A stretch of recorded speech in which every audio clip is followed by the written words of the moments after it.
to Keen on America. On July 4th, 2026, America will be 250 years old, an anniversary that will, no doubt, be greeted with a mixture of celebration, contemplation, and resignation.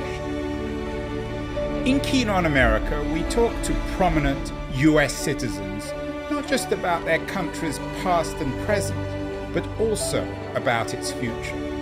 What, I ask my American guests, will be the 21st century fate of their now venerable republic? Hello, everybody. Welcome back to Keen on America, in which I talk to prominent Americans about their country. And today we have a wonderful guest. Many of you will be familiar with Bobi Conn. She's the author of two huge hits, In the Shadow of the Valley and A Woman in Time. And she has a new book coming out tomorrow, Someplace Like Home. She's a fiction writer and a nonfiction writer. Her work is deeply autobiographical. And I'm going to, Bobi, I thought we would begin by you telling me a little bit about yourself, where you were born. You don't have to give your age away exactly, but it'd be good to get some sort of generational idea. Sure. Thank you. And thank you for having me. I grew up in Eastern Kentucky. It's called Round County. We refer to our counties in Kentucky a lot. So it was a little town, little university town, but I grew up out in a holler. So also known as a hollow, but we refer to it as a holler. Really just growing up with a lot of the socioeconomic and personal problems that have become associated with Appalachia, systemic poverty, a lot of the opioid addiction that really ravaged the region. For us, I believe I was seeing it in the 80s. That's when I was a child. So that gives you a little bit of a sense of my timeline. And then it's became certainly documented in the 1990s. So that's where I grew up, and I was really a product of my time and place, I think, in a lot of ways, but very much in love with and inspired by the region as well. It is just such a beautiful place. The landscape itself is incredibly beautiful. And then, of course, we had a really rich sense of home. And despite the problems in our family, family was hugely important and a necessary part of me being able to find my way out of the same problems that we were mired in. You mentioned that you were from a holler. I have to admit, I didn't know much about it. I did a little bit of research. A Kentucky hollow, Hollowws. What exactly is that? So the dictionary definition is basically that it's a valley. And so the topography of Eastern Kentucky and the Appalachian region is such that you have the Appalachian Mountains, and then you have the foothills of the Appalachian Mountains. And you have a lot of areas where there's a little bit of flat land and usually a stream running at the bottom of those hills and mountains. And that's where a lot of the people, built their homes. It's really hard to build on top of the mountains. They're very rugged and, really difficult to traverse. So the hollers were your best place for building a home and doing a little bit of subsistence farming as well, because you get a little bit of sunshine, not as much as you do out in the open land. But it's really become also a symbol of the culture too, I believe the holler has. There's really a sense of, the place giving rise to a certain identity within the people And I think that that's in part because of the difficulty that life in a holler gives rise to. In a sense, Bobby, were you living outside the state in a hollow? Was it something that existed away from government? Did you think of yourself in a sense? I know you've got an essay coming out on outlaw storytelling, but did your family and your community, did you think of yourself in a sense as outlaws? I definitely thought of my father that way. There was a story that I was familiar with as a kid where the state police came up to our house one time and parked in the road in front of the house, which may have been like 50 feet away or so. My father kept a loaded shotgun by the front door. And when the police stopped and probably honked or yelled for him to come outside, he came out with his gun in hand, and they left. He was involved in quite a bit of criminal activity, and I don't know what this particular house call was for, but it was the one and only time that I know of the police ever coming up there, and he was very proud of the fact that they left without, following up or following through on the reason for being there. It was really it's this interesting, like two sides of the same coin. One of the things that he used to do was turn our electric meter upside down so it would run backwards so that we would be able to pay the bill. So we had that kind of leeway. Now, eventually he got caught and they put a lock on and he broke the lock and then they put another one on. But at the same time, our electric service was so unreliable. We didn't have to get a really strong storm to lose power. And the stove that we had was a coal stove, but it had to be powered in part by electric. I don't know what the mechanics of it were. You mentioned, Bobby, that he broke the law a lot. Mm-hmm. That sounds to me like a relatively mild way of breaking the law. Were there more serious examples? Yeah. So he was definitely involved in pretty much every kind of black market dealings that a person could have, selling drugs, buying drugs. He was really abusive, physically abusive to my mother, especially. And there was no legal repercussion for that. He threatened people at gunpoint, shot at people more than once that I'm aware of. So just a wide range of violence and illegal activity. He stole copper from railroad lines as well and managed to not go to prison for that. So, and he also paralyzed a woman because he got really high while he was driving an oxygen truck. He got really high on a stolen tank of nitrous oxide and wrecked into someone and paralyzed her. But again, didn't end up doing jail time for that.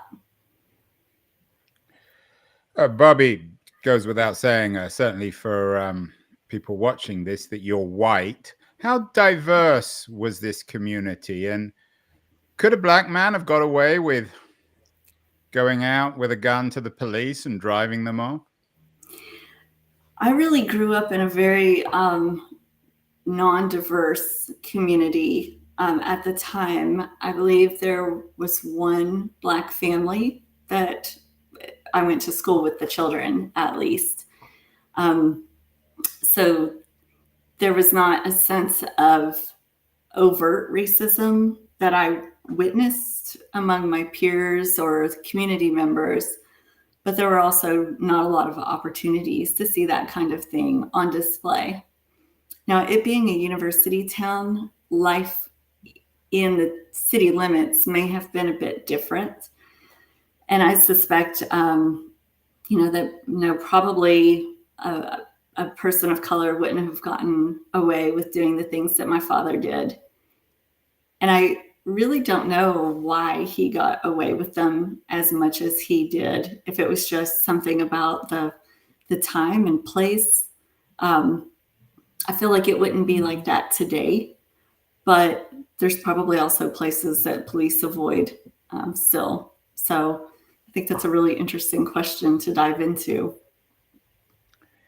Bobby, in Keen on America, I ask all my guests how they think of themselves as Americans.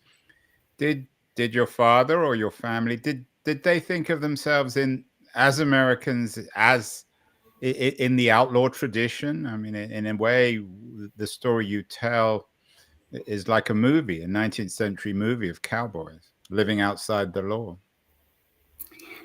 Yeah, I think that our family, and certainly my sort of unconscious understanding as a child, was that we were fiercely patriotic. We all loved America and had a lot of pride in the country that we're in. And at the same time, Eastern Kentucky is a very disenfranchised area. My father was a very disempowered person himself, and I think that gave it really fueled the fire of his anger and destruction. So, I think there was a deep love for America, and at the same time, there was a sense that we're not part of it in the way that everyone else is part of it, nor being served in some of the same ways. You grew up in the 80s at the intersection, I guess, of the end of the Cold War and the beginning of American wars in the Middle East, which were often fought, I think, by people from your class rather than the upper classes of the coastal elites. What was the attitude to America and military war and its empire, its place in the world? Did your father and his friends, your mother, your family, did you talk about it? Probably just a little bit. I think that national politics really seemed very far away from our daily struggles. And that wasn't, so certainly like Iraq, those engagements, that was not something that my family talked about actively. A lot of my grandparents and their siblings were in the military, sometimes in active war, sometimes just National Guard. But they didn't talk a lot about their experiences, and there were deaths in some of those wars as well that they would have been part of. So yeah, it wasn't something that we discussed overtly, and there wasn't. I think at the same time, it was just the sense that America was doing the right thing, even if sometimes misguided. That it was for the right reasons, like the right motivations. So, but again, we were struggling to eat. We were struggling to keep the electric on. We didn't have clean water to drink. So things like the philosophical ramifications of a war that's not on our soil really just didn't factor into daily conversation very much. What about domestic politics? Did your family vote? Were they nostalgic for another political age? Were they nostalgic for the New Deal, for FDR? What was their view on Reagan and the new Republican Party and the shift in American politics that began, I guess, in the 60s, late 60s and 70s, went through to the 80s, where increasingly the Republican Party became the party of the white working class? So my grandparents were still Democrats when I was little. I think they remained Democrats until they died. I think that they still held on to the idea that the Democratic Party was more of the party for the people, for them. And interestingly, in Kentucky, even though Kentucky has gone for the Republican presidential nominees, I believe for at least the last 3 or so elections. We have a Democratic governor currently, and it's really interesting because you would think that there's some sort of strict alignment with the Republican Party if the state is voting in that way. But I believe we have a lot of Democratic politicians in Kentucky, local and state politicians, who've been more willing to engage with people. And that has led to, people responding to the politician that is talking about their current issues and the local problems. Whereas the national stage, it is in some ways just so very far away still. Bobby, it's interesting. You've got an essay coming out, might already appear by the time this interview goes out, in Time on the demonization of rural America. But for people listening, they might be thinking, oh my God, this is not a place that I would want to go to, an abusive father who breaks the law, a violent father. Tell me a little bit more about this piece that you've written for Time and why you're so concerned about the demonization of rural America, even if you yourself in your own way, you're certainly not demonizing rural America, but you're telling the truth about it, and it's not always the prettiest truth. Absolutely. And I think one of the most important things for me is to look at how some of these issues are universal, right? Like there's abuse going on in urban America. There's certainly abject poverty in urban America. And there's drug addiction and abuse and all of the other ills in suburban America as well.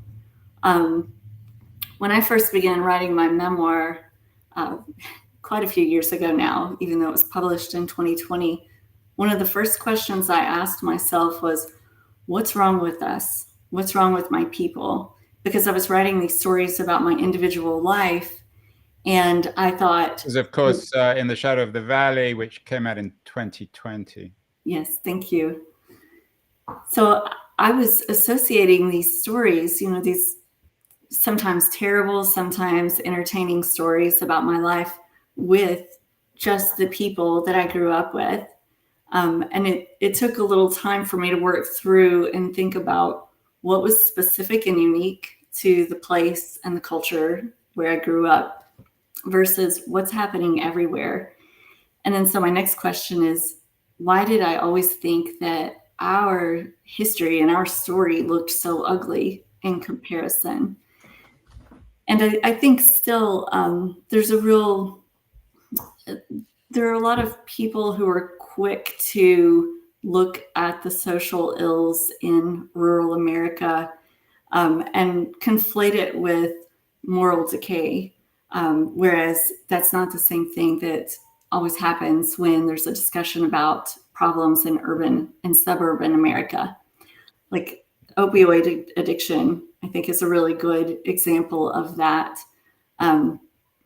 The commentary I've experienced about opiates in Eastern Kentucky, it has a sense of there being a moral problem, whereas when it became an issue in urban and suburban America, there's a lot more discussion of harm reduction and trying to treat it as a public health issue rather than just criminal activity. So that's just one kind of really broad dichotomy between the urban and rural discussion. But I feel like it's a big issue.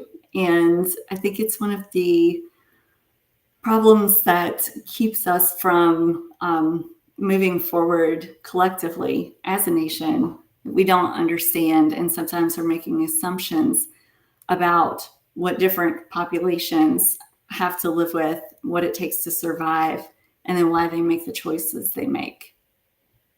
We're speaking with Bobi Conn, one of America's most distinguished writers from Kentucky, an author of a new book this week, Someplace Like Home. I want to remind everyone that great guests like Bobi Conn are brought to us because of our friends at Liberties, excellent new quarterly journal of culture and politics. Going to run a short feature on liberties, and then we'll be back with Bobi. We'll talk more about her story, her relationship with her mother, and her new novel, Someplace Like Home. So we'll be back in a second. Don't go away, anyone. The noise, there is nuance, insight. Liberties is not just a journal of ideas. It's a meteor of intelligent substance. It's the place to be for engaged citizens. Politics, opinion, substance. Liberties is a triumph for freedom of thought. A quarterly of urgency, of cultural exploration, of intellectual delight, of immaculate prose. It's invaluable. Subscribe now or find Liberties at your favorite bookseller. And you can subscribe to Liberties at libertiesjournal.com. We're speaking with Bobi Conn, author of Someplace Like Home. It's her third book. Many of you will be familiar with her first book, an autobiography, In the Shadow of the Valley, a memoir. It's got almost 9,000 positive reviews on Amazon, a huge hit. And she's also the author of A Woman in Time, a novel. This second book is a follow-up. Bobi, you talked about your father. Tell me about your mother, because this is a book, this latest novel, Someplace Like Home. It's a mother-daughter narrative. What was your mother like? Or what is your mother like? Yeah. So I grew up really not perceiving her as kind of her own sovereign being, which when my memoir came out, she and I had a conversation. I wanted to forewarn her because I really thought she was going to be pretty unhappy about me airing our dirty laundry, as it were. And I knew that I was putting a lot of her painful memories out into the world as well, because I describe a lot of the abuse she experienced because I was witnessing it. So I was describing from my perspective, but I knew that it had the potential to hurt her or to dredge up old feelings that would be difficult. And the conversations that we had thereafter made me realize really quickly that she was living her own story while I was living mine. And like many women from domestic abuse, and situations, she never has found a way to tell her story or to own her voice. And that was something that she longed for. And she shared that with me. And I really, wanted to do that for her and help her have that experience in some way, because I also feel like it's a really important thing to do for that group of our society as well. Help bridge the gap between the people who are experiencing abuse and then the people who observe from the outside and may not understand what's going on. Bobi, you're talking to me now from Berea in Kentucky. Lovely looking place. I have to admit, I haven't been. I'd love to visit. You, and I use this word carefully, maybe you'll correct me. You escaped your rural poverty. You were the first person in your family to go to college in Berea. How did you do it as a female? Did you have to fight your father? Did your father, or does your father, have pride in what you've accomplished? I don't know. I had to cut ties 2 different times. I briefly connected with him again to purchase my grandparents' home from him that he inherited. And that's a whole other story that I've written about. But yeah, I am sure that he wouldn't be happy about some of the things that I shared in my memoir about the things that he did. I feel like he has a pretty deep-seated denial. He always expressed, some pride in me being intelligent, but he's someone that I don't think can help but be abusive at this point, or manipulative at the very least. So I've cut ties with him, and I don't know what he thinks about what I'm doing or how much he's aware of it. The book is, as I said, a book about it's a novel about a relationship between the Mackenzie women. It's of a different time during the Prohibition era. But is it in any sense autobiographical in terms of you and your mother? So that was my last novel, A Woman in Time. Apologies, Someplace Like Home. I'm sorry. No, that's okay. Yes. So it's the mother and daughter in. So you're unpacking the traumas of the past. Yeah, I asked my mom to tell me about her most formative and significant experiences to establish the framework of Someplace Like Home, and then drawing from stories from her and my own memories, and also from family members' memories.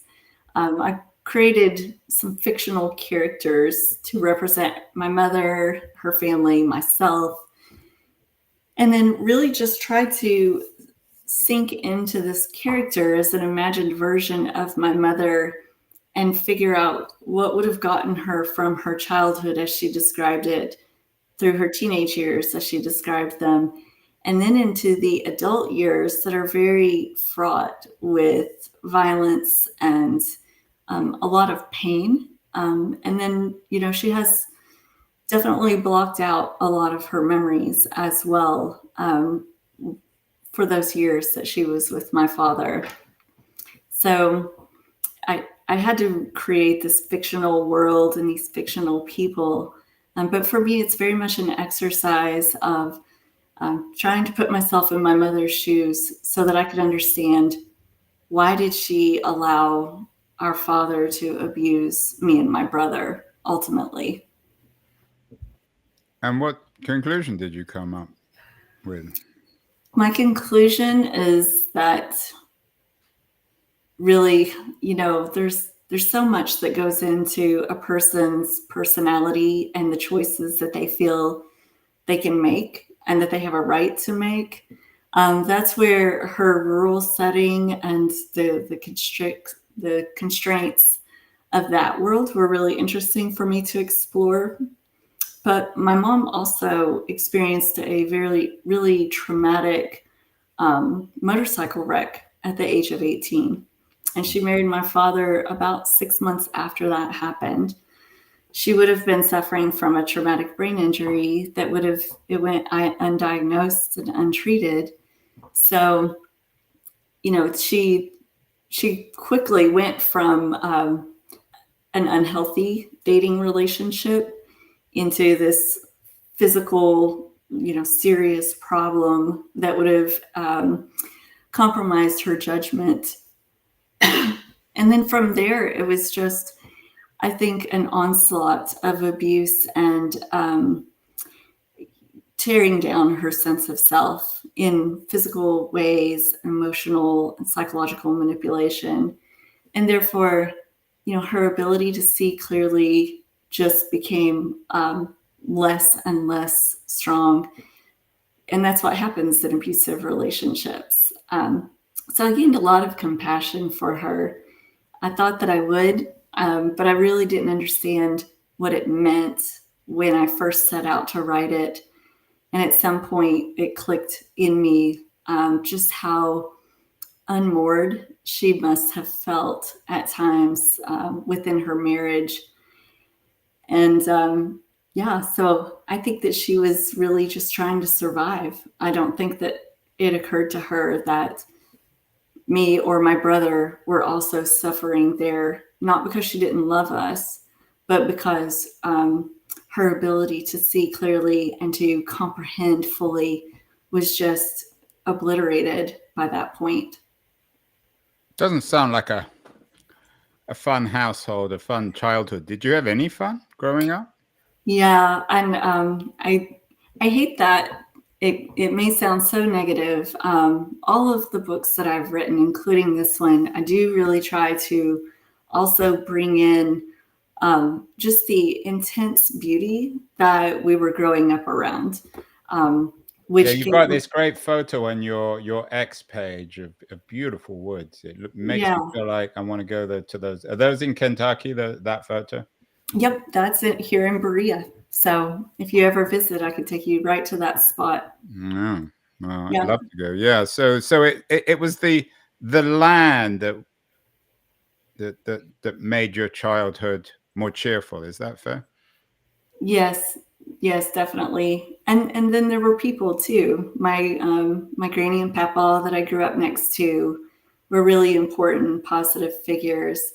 I had teachers who changed my life by giving me some of the love and positivity that I wasn't getting at home. And I read voraciously. So I was convinced as a child that there was a lot of beauty in the world, even if it wasn't inside my house in any given moment. And you eventually, and I use this word carefully, you escaped, or you certainly had a very different life from your mother. You got a bachelor's degree at Berea College, which is the first school in the American South to integrate racially. How did that experience change your sense of what it meant to be an American? So I think that when first it is very appropriate to use the word escaped. I think that that's spot on. But as far as getting that degree, when I came to Berea, I ended up studying philosophy, not meaning to, but it quickly appealed to me. And it really just honed my critical thinking skills so much. And it helped me see my place in the world. It helped me to see that I wasn't just, some girl from this like outlaw family of hillbillies who were struggling to survive and nobody was thriving. It showed me that there was this larger context that I come from and that even my father comes from. And there's this wide array of factors that we can look at. Like his generation, some of the research that I did for my memoir showed that his generation was the most violent generation, and it was the worst generation for domestic abuse, for instance. And there are a lot of different theories as to why that might be. But yeah, it helped me to see myself as having a place in the world and also having a right to have a voice, to ask questions, and to share my thoughts with others as to what's valuable, what's important, and where meaning comes from. Was the role of alcohol important, do you think, in why the generation of your father was so historically abusive? I don't think that alcohol was the most important factor for my father. I told the story earlier of how he paralyzed a woman because he was on nitrous oxide. Mm. He drank when I was younger, but it was the pills that I learned early on to associate with danger. I saw people drinking, casually, quite a bit, sometimes getting drunk, but there weren't a lot of drunken fights. There were a lot of, I think, pill pill fueled or withdrawal fueled fights and attacks. So, in a sense, what we think of now as the opioid epidemic, which seems fairly contemporary, began much earlier. Yeah, I think it was the CDC where I read that there's been 3 waves throughout American history, recent history at least, when it comes to pharmaceutical opioids, and that the first one was in the 90s, which really, matched up with my experience, though I'm pretty confident my father was using them in the mid 80s. So it probably just hadn't become widespread enough yet to really hit that radar until the 90s. You yourself are a single mother. It doesn't sound to me as if history has repeated itself. But how do you think of yourself in the broader narrative of your parents and your place in the community? You noted earlier that in a sense you escaped, that in a sense you've built a career on remembering it and giving meaning to it. Well, I do want to acknowledge that I was very self-destructive in my teen years and in my early adulthood years. Becoming a mother really gave me that opportunity to make a conscious choice about what I wanted my life to look like. And I'm not sure what would have happened if I hadn't become a mother. So I do see that as a really important turning point in my life. I was always seeking and desiring goodness and stability, but I really had to create my own foundation and search and struggle to find the right tools to get me out of poverty and to get me out of cycles of violence. And now, I think now I see my story as something that can help other people. And therefore, I think there's a lot of beauty in it. And I wouldn't go back and change it at this point, because I can give my kids the love that they need and also the stability that they deserve. I think they're going to thrive much more easily than I could have. And I know now that when I'm telling my stories and putting them out there for the rest of the world, there are people who still haven't quite gotten there. And that can give them hope to see my story. And then there are others who just don't understand the people that they're looking at who are struggling and self-sabotaging. And I'm hoping my stories can help them understand that group of people as well. Your books are about the past, of course, your own story, the Prohibition era. Even the latest book has an element of history in it. But in a sense, then, are you writing for the future? You're writing for future generations, perhaps writing for your children? Oh, absolutely. That is something that I really tried to drive home in the last section of Someplace Like Home, is that, I think it's important and really wonderful to think about history and to understand it. But then, we don't need to wallow in it. We don't need to, spend too much time worrying about who did what wrong in the past. I think the important thing is to empower ourselves to build a better present, knowing that we're setting everyone up for a brighter future. And speaking of that, let's end on a brighter future. One of our previous guests on the show was the UC Berkeley sociologist, friend of mine, Ali Russell Hochschild. Many of you will be familiar with her book, Strangers in Their Own Land. She has a new book coming out called Stolen Pride, Lost Shame and the Rise of the Right, in which she writes also about Kentucky. And she talks about how to bring America back together. What's your sense on all this, Bobi? You talked about the dangers of demonizing America. How can your story, your community help bring America together again rather than tearing it apart? I think that, one of the main themes that comes out of Someplace Like Home is not just understanding why women in a specific type of relationship might make the decisions that they make, but also understanding why people living in these rural places might see the world the way they do, right?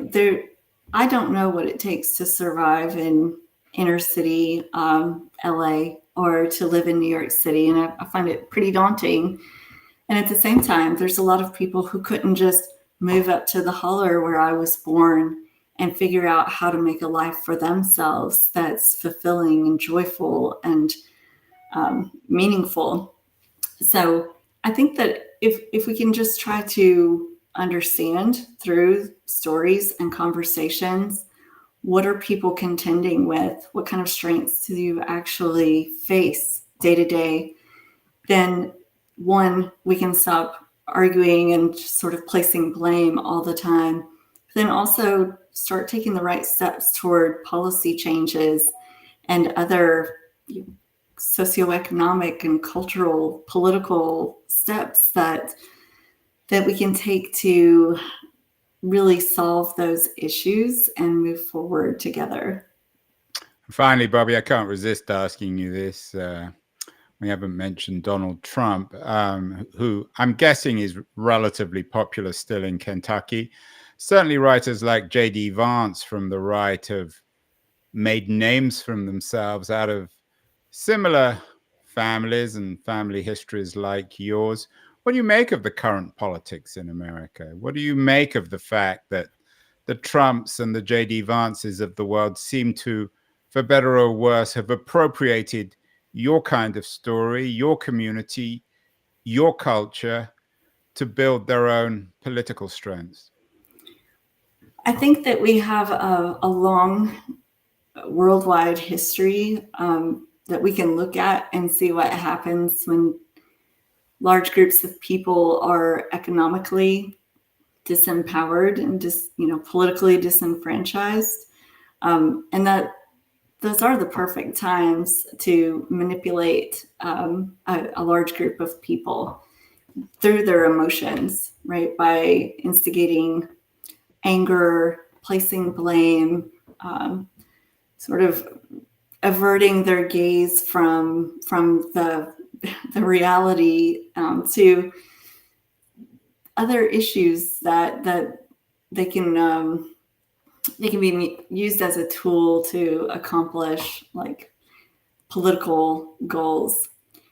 So I think it's really unfortunate, but also really predictable, and that we should be smart enough by now to, if we see groups of people being manipulated in that way, that we should be figuring out, why are they able to be manipulated? What are the factors there?